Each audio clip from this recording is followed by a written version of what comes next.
एक जापान का व्यक्ति था, बिजनेसमैन था, वो बिजनेस करने के लिए हिरोशिमा पे गया था। तो गया जब हिरोशिमा में ना, तो हिरोशिमा जैसे पहुंचा तो हिरोशिमा में ब्लास्ट हो गया, बट वो ब्लास्ट उससे थोड़ा दूरी पर था, तो वहां से वो भाग निकला। रेडिएशन फैलने से पहले क्या हो गया, भाग गया।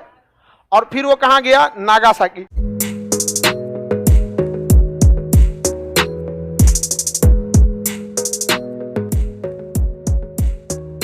आप कहेंगे ओ दे परमाणु बम फूट लो, जा बगल वाला देखा एकरा का हो गिलो, कहेगा रे हमू मर गिलो रे। दूना मर के अपने आत्मा से बता देखता हमारे शरीर दूर से कैसे लगतो। समझा कि नहीं, अचानक तो वो दिखता नहीं है आपको। आप वो फिल्मी वाला बम मत समझिएगा कि आग लग गया चिल्ला रहा है मामा ठाकुर। वो पेट्रोल बम नहीं है, नहीं समझे, ये रेडिएशन वाला बहुत खतरनाक। ये इसके बाद आता है गामा रेज। कौन सा रे, गामा रे। आपको पता है शरीर में सबसे गहराई तक कौन जाती है, कौन रे, गामा रे। आपका शरीर का हड्डी गुड्डी सब छेद छत के चल गए। आदमी उठाना पड़ता है इसे छाइटी में, जैसे गोबर उठाता आदमी, चलो हो चचा। पूरा कत में कर देता है मार और के परमाणु बम। अच्छा, इनकी गति भी देखिए प्रकाश की चाल से। आपको पता है एक्सरे प्रकाश की चाल से चलता है। टॉर्च जलाने में कितना टाइम लगता है, फटाक से जलाएं पहुंच गया 1 सेकंड में 3 लाख किलोमीटर। और गामा रेज की भी गति प्रकाश के बराबर। यही दो मेन तबाही मचाते हैं। इसके बाद क्या होता है ना, शॉक वेव उत्पन्न होता है। वेव चैप्टर में भी पढ़ा दिए हैं शॉक वेव। कौन सा वेव, शॉक वेव, प्रघाती तरंग। देखिए आपको भी पता है शॉक वेव क्या है। देखिए कोई भी चीज कब लड़खड़ाती है, शॉक कब लगता है। जैसे हमारी दौड़ने की क्षमता है 20 के स्पीड से या 30 के स्पीड से, तो हमको अगर कोई धक्का दिया पीछे से 10 के स्पीड से, तो हम नहीं लड़खड़ाएंगे, क्योंकि हम उसे बैलेंस बना लेंगे। अगर कोई 30 से ढकेला तो भी हम नहीं लड़का। हमारी क्षमता से ज्यादा ढकेल दिया ना तो हम लड़खड़ा जाएंगे ऐसे, क्योंकि उससे तेज हम नहीं जा सकते थे। तो हमारे अगल बगल में जो वायु है, ये वायु है या फिर ध्वनि तरंगे है, ये 330 मीटर पर सेकेंड की वेग से ही जा सकती है, इससे ज्यादा नहीं जा सकती है। और अगर कोई चीज ब्लास्ट करता है बहुत ज्यादा मात्रा में, तो अचानक वो यहाँ की हवा वगैरह को क्या करता है, ढकेलता है। अचानक क्या करता है, ढकेलता है। और उस ससुरा इतना तेज ढकेलता है कि उस सबको उतना तेज चलने के लिए बने ही नहीं थे। तो क्या होता है, एकदम शॉक उत्पन्न हो जाता है। क्या उत्पन्न हो जाएगा, शॉक। और वो इतना शक्तिशाली होता है, किसी भी चीज को ध्वस्त कर देता है। तो ये शॉक वेव आके बिल्डिंग वगैरह को क्या करती है, गिरा देती है। शॉक वेव बिल्डिंग को क्या करती है, गिरा देती है। यहाँ पे पूरी तरह से टेम्परेचर लगभग 300 डिग्री सेल्सियस हो जाता है। पानी कितना डिग्री पे रहता है, 100 डिग्री सेल्सियस पे क्या होता है पानी, अभी कितना कर दिया। तो जो बम के पास के एरिया में रहेंगे 8-10 किलोमीटर के रेडियस में, ऐसे समझ में गया, तो वो सबसे पहला शिकार होंगे किसका, सबसे पहले तो इन्हीं का, कोई भी शिकार इन्हीं दोनों का होगा। लेकिन ये उनको जला के क्या कर देगा, खत्म कर देगा। तो जो पास के एरिया में पकड़ा गए, 10 किलोमीटर के रेंज में क्या हो गया, पकड़ा गए, उनको तो जल के मरना है। और जो पास के एरिया में बिल्डिंग पकड़ा गया, उनको शॉक वेव से।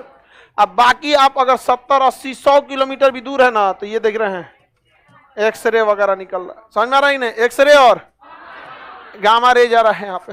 ये आपको तो चौपट करेगा ही, और डीएनए को भी चौपट कर देगा। अगर बच गए तो बाल बच्चा जो होगा उसके अंदर अपंगता आ जाएगी वहां पर। तो ये बहुत ज्यादा क्या होता है, हानिकारक होता है। क्या होता है, हानि। हमेशा इसे क्या किया जाता है, कंट्रोल इन्वायरमेंट में क्या बनाया जाता है, बिजली बनाया जाता है। कंट्रोल इन्वायरमेंट में क्या बनाया जाता है, बिजली। 1986 में यूक्रेन में एक जगह था बिजली घर, जिसका नाम था चेरनोबिल। चेरनोबिल जो जगह था, इसमें क्या बन रहा था, कंट्रोल्ड इन्वायरमेंट में बिजली। अचानक वहां प्रेशर बढ़ गया और वो बिजली क्या गया, ब्लास्ट कर गया। जैसे ब्लास्ट किया बस वो क्या हो गया, अनकंट्रोल। और जैसा अनकंट्रोल हुआ क्या बन गया, परमाणु बम। अब परमाणु बम बना तो वहां क्या निकला, एक्सरे, और क्या वहां गामा और शॉक। वो खाली जगह पे बनाया गया, सब उधियाइए गया था वहां पे। और टेम्परेचर कितना हो गया, 300। इतनी भयानक तबाही मची थी जिसका कोई हद नहीं। वहां पर सारे लोग मारे गए थे। उसके बाद जो फायर फाइटर आए थे आग बुझाने के लिए, उनके ऊपर लग गया रेडिएशन। किस चीज का, अल्फा बीटा गामा। किसका लगा, अल्फा बीटा गामा। पूरा का पूरा उनका क्या हो गया, शरीर रेडिएटिव हो गया, और वहीं पे क्या हो गया, मर गया। जो हेलीकॉप्टर था ना, हेलीकॉप्टर के चारों ओर क्या आ गया था, रेडिएशन। अल्फा बीटा गामा दिखते नहीं जैसे कोरोना दिखता है। अब हमारे हाथ में कोरोना रहेगा दिखेगा? अब हाथ में कोरोना दिखबे नहीं करेगा, किसी को छू देंगे तो ऊपर हो जाएगा कोरोना। वैसे ही रेडिएशन भी दिखता नहीं है, और लेकिन वो रेडिएटिव हो जाता है। तो बाद में क्या किया गया, उस एरिया में जितना ट्रक, गाड़ी, जहाज, हेलीकॉप्टर, पत्रकार, कैमरा सहित पत्रकार को दफना दिया गया। अंदर कुचा कचा खींचते रहो। हाँ, जिंदा कैसे रे बकलो इतना बड़का?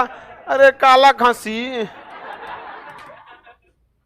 कह रहा है कि जिंदा दफनाया गया था। बताओ इतना भयानक हमला के बाद कहने कौन बचेगा? तेल चट्टा बच जाएगा सब। कॉकरोच, कॉकरोच की बाहरी त्वचा काइटिन की बनी होती है, काइटिन पर इस रेडिएशन का कोई असर नहीं पड़ता। उस सोच क्या हो जाएगा? बच जाएगा। समझ रहा है कि नहीं रहा?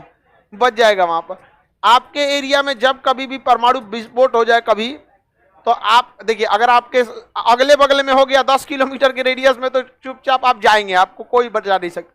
लेकिन ऐसा खबर लगा कि नहीं भाई इस जगह पे ब्लास्ट किया गया है, तो आप खबर लगते ही तुरंत आप अपने जगह पे अंडरग्राउंड होना चालू कीजिए, तुरंत का तुरंत। यहाँ पर ऐसे जगह पे जाइए जहां पर हवा वगैरह बहुत ही कम आए, और अपने जितना घर द्वार का विंडो, शीशा, खिड़की सब बंद कीजिए। बेसमेंट में घुसिए, रजाई गद्दा बहुत ज्यादा लगा लीजिए ताकि हवा कम आए, क्योंकि सबसे बड़ा दिक्कत क्या होता है? रेडिएशन।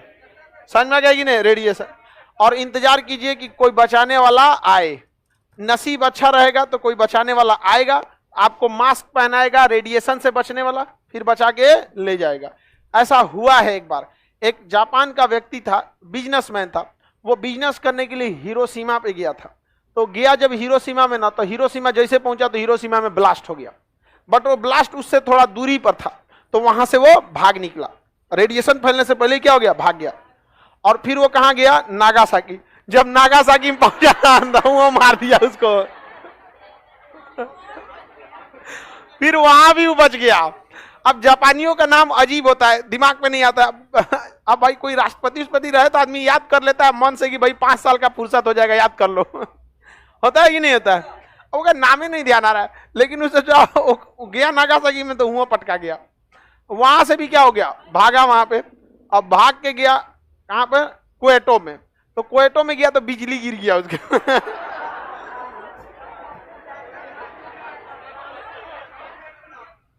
अब फिर उसमें भी ससुरा बच गया वो। फिर वो मरा था अपनी मौत से। इसको कहा जाता है नसीब। समझ में आ गया कि नहीं आएगा? कभी कभी यमराज भी छुट्टी पे रहते हैं। बताइए, ऐसा ऐसा तो नसीब होता है।